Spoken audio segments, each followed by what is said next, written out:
चलिए प्रश्नावली 12.1 का क्वेश्चन नंबर 1 दिया हुआ है।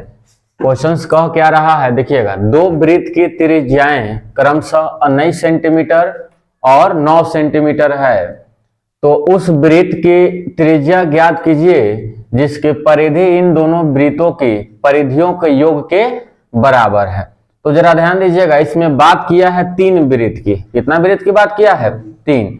दो वृत्त जो है, दो वृत्त का त्रिज्या आपको यहां दिया हुआ है, एक है 19 सेंटीमीटर और एक है 9 सेंटीमीटर, लेकिन तीसरा वृत्त का परिधि जो है वो दोनों वृत्त के परिधि के योग के बराबर है, और उससे इसमें तो ज्ञात क्या करनी है, तीसरा वृत्त की त्रिज्या क्या होगा आपको ये फाइंड आउट करना है। तो अब जरा ध्यान दीजिएगा, यहां लिख लीजिएगा, हल में लिखिएगा, माना पहला वृत्त की त्रिज्या यानी R1 बराबर 19 सेंटीमीटर। क्या मान लेंगे? 19 सेंटीमीटर। अब यहां लिखेंगे दूसरा वृत्त की त्रिज्या बराबर, दूसरा वृत्त की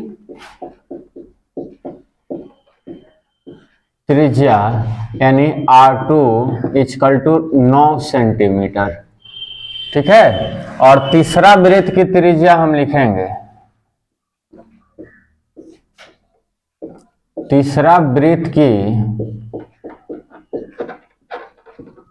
त्रिज्या यानी विचार करें तो इसे क्या लिख लीजिएगा, R, या R3 भी लिख सकते हैं, या RN भी लिख सकते हैं, आपकी मर्जी है। ऐसे इंडिकेट करना है जो समझ में आए कि यह तीसरा वृत्त की त्रिज्या है, और ये दोनों से अलग होना चाहिए। R1 नहीं मान सकते हैं, R2 यहां नहीं मान सकते हैं, अलग मानना है। या तो R1 R2 से अलग मानना है, या R मान लीजिए, चाहे R3 मान लीजिए, चाहे R4 मान लीजिए, जो मर्जी है।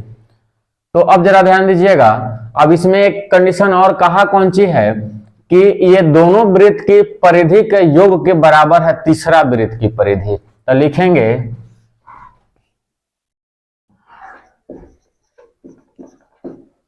तीसरा वृत्त की परिधि बराबर पहला वृत्त की परिधि जोड़ दूसरा वृत्त की परिधि। दूसरा वृत्त की कौन सी लिखेंगे? परिधि, यानी तीसरा वृत्त की परिधि बराबर पहला वृत्त की परिधि प्लस दूसरा वृत्त की परिधि, क्योंकि पहला वृत्त की परिधि और दूसरा वृत्त की परिधि के योग के बराबर है तीसरा वृत्त की परिधि। अब जरा ध्यान दीजिएगा, वृत्त की परिधि का फॉर्मूला होता है कौन सी? 2 पाई R। तो यहाँ R3 नहीं, हम R माने हैं, इसलिए यहाँ R लिखेंगे। अब पहला वृत्त की परिधि हो जाएगा 2 पाई R1 जोड़ 2 पाई R2, ये हो जाएगा दूसरा वृत्त की परिधि। अब जरा ध्यान दीजिएगा, हमको ज्ञात करनी क्या है? तीसरा वृत्त की त्रिज्या ज्ञात करना है। कौन सी ज्ञात करना है? तो या तो यहां मान रखिए, या नहीं तो इसको आसान करने के लिए एक चीज जरा ध्यान दीजिएगा, लिखिएगा 2 पाई R बराबर, यहां भी 2 पाई है, यहां भी 2 पाई है, तो 2 पाई को ले लीजिए कॉमन। क्या ले लीजिएगा? कॉमन ले लीजिएगा, बचेगा R1 जोड़ R2। क्या बच जाएगा? R1 जोड़ R2।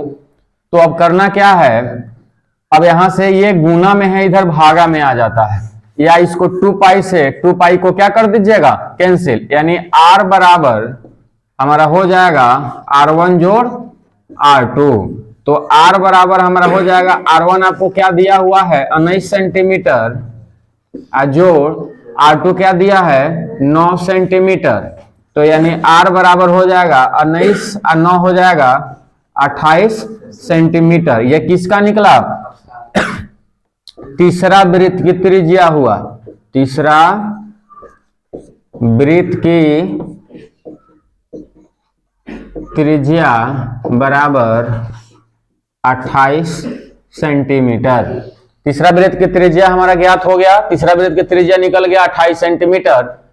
चलिए